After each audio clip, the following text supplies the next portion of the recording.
All right, let's jump right in. We're doing a deep dive today, and we're unpacking a specific set of sources you sent over. The topic is feline leukemia virus, FeLV. That's right.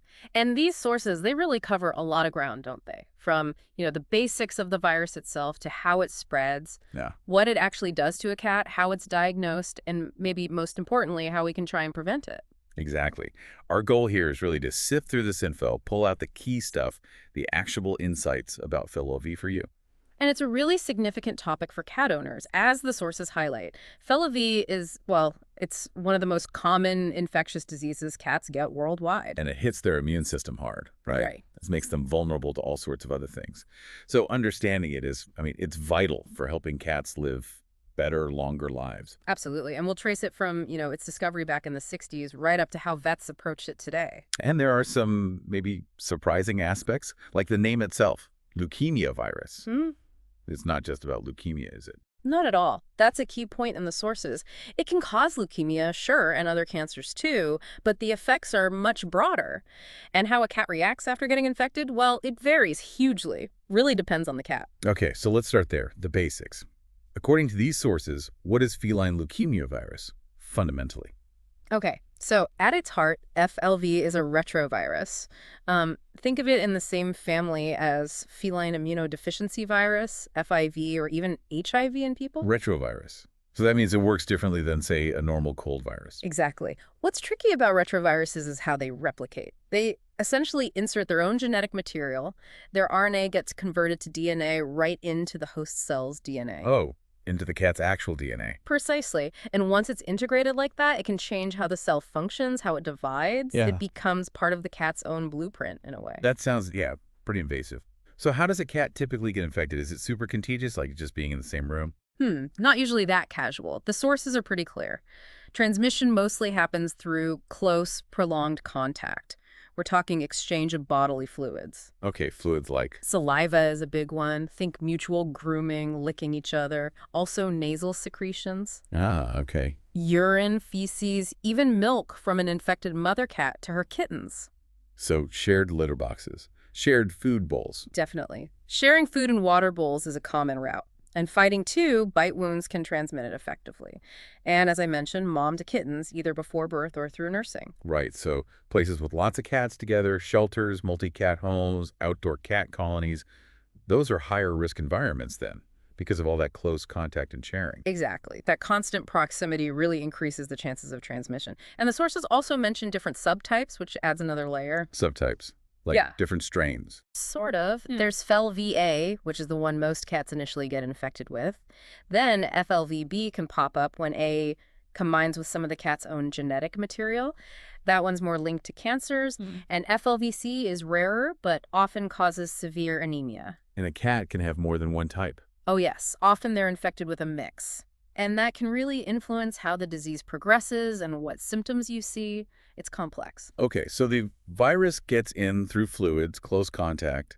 What happens then, once it's inside the cat?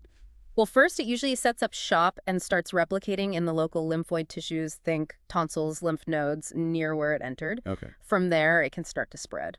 But this is where it gets really interesting, and where those varied outcomes the sources talk about come into play. It really depends on the cat's immune response. Right, yeah, the sources laid out different scenarios, didn't they? Different kinds of infection. Exactly. It's not just one pathway. The best case scenario is what's called an abortive infection. Yeah, the cat's immune system just nails it. Mounts a really strong defense, clears the virus completely, poof, gone. No longer infected from that exposure. Okay, that's the ideal outcome. What else? Then there's progressive infection. This is kind of the opposite. The immune system can't control it. The virus replicates widely, spreads throughout the body, gets into the bone marrow, and leads to persistent infection. These are the cats that typically get sick from FeLV down the line. They're constantly shedding the virus too. Okay, so abortive is clear, progressive is persistent and spreads. And then there was the middle ground, the sort of regressive one. Yes, regressive infection. This one's fascinating and a bit sneaky. Here, the immune system does fight back and manages to suppress the virus replication significantly.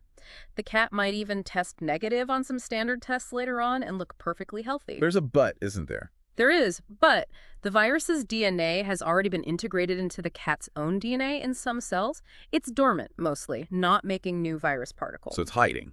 In a way, yes, it's integrated. The potential is still there for it to reactivate later, maybe if the cat gets stressed or immunosuppressed for another reason, or it could contribute to problems like cancer long term. Wow.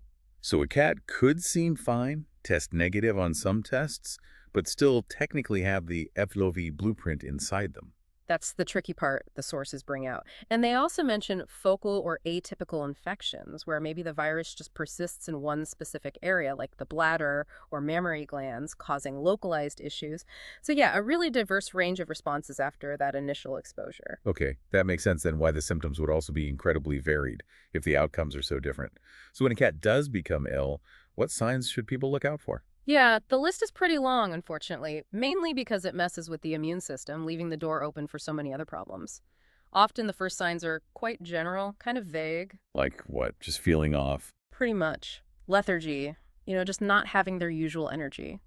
Maybe a poor appetite, gradual weight loss that you can't quite explain, sometimes recurring fevers, or maybe you notice their lymph nodes feel swollen. Okay. And because the immune system takes a hit, they're more prone to picking up other things. Exactly. Secondary infections are a huge issue. Chronic stuff, like respiratory infections that just keep coming back, or skin infections that won't clear up. Mouth problems are really common too. Bad gums, inflammation, what vets call stomatitis. Painful mouth stuff. Okay. Anemia is another big one. The virus can directly affect the bone marrow where red blood cells are made. So you might see pale gums, weakness, maybe they seem short of breath. And getting back to the name, cancer is a real risk, isn't it? It definitely is. The sources strongly link FeLV to certain cancers, especially lymphomas, cancers of the lymph system, and leukemias, cancers of the blood cells. And symptoms would depend on where that cancer is. Right. If it's in the chest, maybe breathing difficulty. In the abdomen, maybe digestive upset, vomiting, diarrhea, or sometimes just those generalized swollen lymph nodes again. The sources also mention reproductive problems, which I hadn't really associated with it before. Yeah, it's maybe less commonly thought about, but FeLV can cause things like infertility in breeding cats or lead to miscarriages or stillbirths. And there's something called fading kitten syndrome, where newborn kittens just fail to thrive and pass away. That can be linked to FeLV in the mother. Goodness, that's such a broad range of potential signs. It must make diagnosis tricky. You can't just look at a cat losing weight and say, oh, it's FeLV. Absolutely not. Accurate diagnosis is vital, though, not just for that cat's treatment plan, but also to prevent spreading it to other cats. Yeah. Your sources describe a kind of step-by-step testing approach. Starting with? Usually the first step in the clinic is an ELISA test, ELISA. Right, what's that actually detecting? It looks for a specific protein, an antigen, from the virus itself. It's called P27, usually in a blood sample. It's a good screening test. So a positive ELISA means the cat definitely has the progressive bad kind of FeLV. Not necessarily. This is key. A positive ELISA just means the virus protein is there. It could be an early transient infection that the cat might actually clear later, or it could be a sign of that persistent progressive infection. Ah, okay. That's why the sources really stress that a positive ELISA, especially if the cat seems healthy otherwise, needs follow-up. Usually retesting a few weeks or months later, say 6 to 12 weeks, to see if the antigen is still present. If it is, then persistent infection is more likely. And kittens need retesting too. Yes, because they might have antibodies from their mother that could interfere, or they might clear an early infection. So retesting kittens is important. Okay, so ELISA is the screen. What if it's positive and stays positive on retest? What's the next step? Often a confirmatory test is done. A common one is the IFA test, immunofluorescent antibody. How's that different? The IFA test looks for that same P27 antigen, but specifically inside the cat's white blood cells and platelets. If the virus has reached the point where it's infecting those cells, it usually means it's established itself in the bone marrow. And that indicates the progressive infection. Generally, yes. A positive IFA is a strong indicator of a progressive, persistent infection.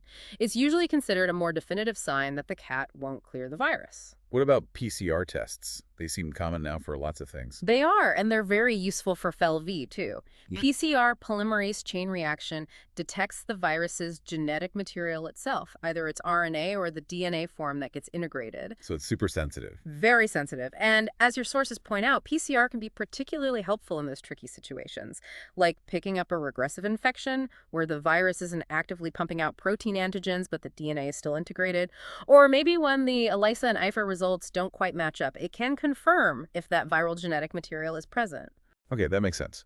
So let's say a cat is definitively diagnosed. What happens then? What are the treatment options? Can you cure it? That's the tough part. Your sources are very clear on this. Currently, there is no cure for FeLV.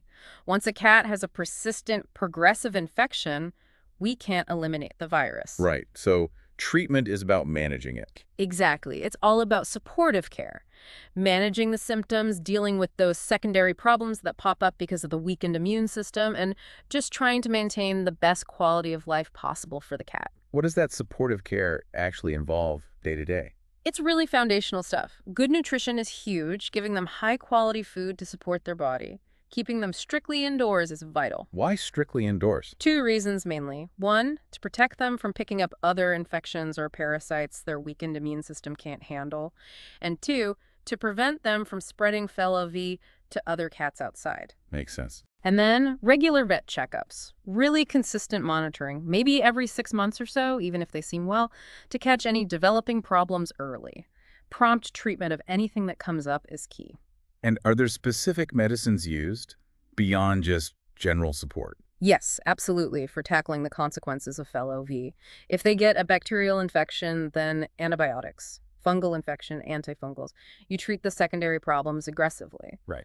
The sources also mention things like immunomodulatory drugs. Feline interferon omega is one sometimes used in some regions.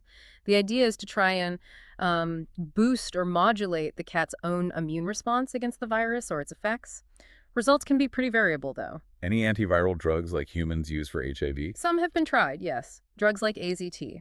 But the sources suggest they often have significant side effects in cats, and the benefits haven't been consistently proven to outweigh the risks for FeLV, so they're not routinely used. And what about for the cancers, if a cat develops lymphoma, for example? Chemotherapy is definitely an option for FeLV-related cancers like lymphoma. Just like in humans, it can help induce remission and extend quality of life. Success really depends on the type of cancer, where it is, and the cat's overall health. And if they get really anemic? For severe anemia, blood transfusions can be a temporary fix. They can buy some time and improve well-being short-term, but of course, they don't solve the underlying reason why the cat is anemic due to the FeLV. Okay, so management is crucial for cats already diagnosed. But it really sounds like preventing infection in the first place is the best bet by far. Yeah. How do the sources say we can do that? Absolutely. Prevention is paramount. That's the core message for controlling FeLV, and vaccination is a major tool in the prevention toolkit. Right, the FeLV vaccine, is that recommended for all cats? The general guidance reflected in your sources is that it's recommended primarily for cats considered at risk of exposure. So cats that go outdoors or live with FeLV-positive cats. Exactly. Cats that have potential contact with cats of unknown FeLV status. The protocol usually involves an initial series of 2 shots when they're kittens, followed by boosters. How often boosters are needed might depend on the specific vaccine and the cat's ongoing risk level. And the vaccine works well, stops infection completely. It's important to understand it's not 100% foolproof. No vaccine is. But it significantly reduces the risk of a cat developing that persistent progressive infection if they are exposed. So it's a very valuable layer of protection for those at-risk cats. And testing is part of prevention too, you mentioned. Hugely important. Testing any new cat or kitten before you introduce them into a home where other cats live is just critical. Standard practice. So you don't unknowingly bring the virus into your household. Precisely. And if a cat does test positive, then responsible management includes keeping them indoors, ideally housed separately from any FeLV-negative cats to prevent transmission between them. Minimizing shared items like bowls helps too. And just basic responsible ownership plays a role. It really does. Keeping cats indoors, as we said, drastically cuts exposure risk. Spaying and neutering is also beneficial. It tends to reduce behaviors like roaming and fighting that facilitate spread. And in places like shelters or catteries, good hygiene, avoiding overcrowding, and having solid testing protocols are all essential for managing FeLV.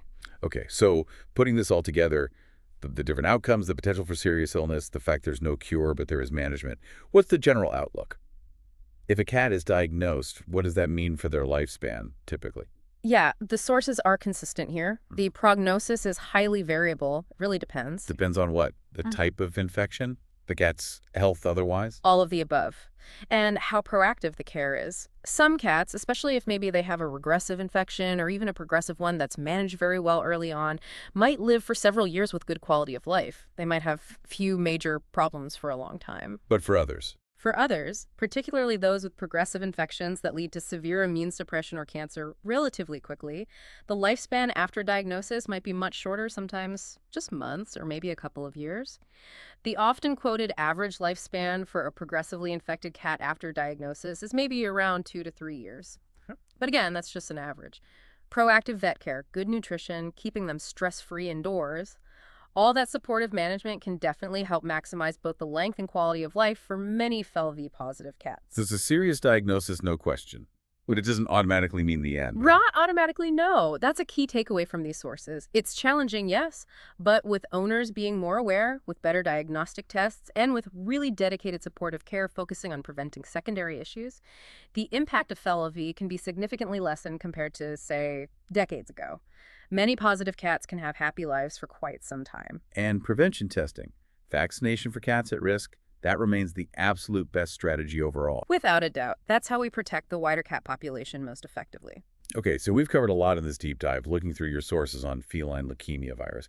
We talk about what it is, that retrovirus that integrates into the cat's DNA. Right, and how it spreads mainly through close contact, saliva, shared bowls, grooming, bites. And those really varied outcomes after a cat's exposed abortive, progressive, and that sneaky regressive infection. Yeah, and the huge range of symptoms it can cause because it hits the immune system and multiple body systems, Yeah. from just feeling unwell to anemia, chronic infections, and sadly, cancers like lymphoma and leukemia. Then the diagnosis starting with that ELISA screen, often confirming with IFA, or maybe using sensitive PCR tests, especially for those regressive cases. And the management, since there's no cure, focusing on that supportive care, nutrition, keeping them indoors, regular vet visits, and treating any secondary problems that arise. And crucially, prevention.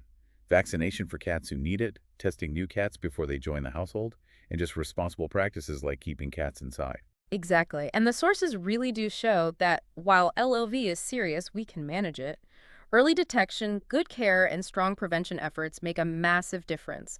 Many infected cats can live comfortably for years. Absolutely. Which brings us to a final thought, pulling on that thread from the sources about regressive infection.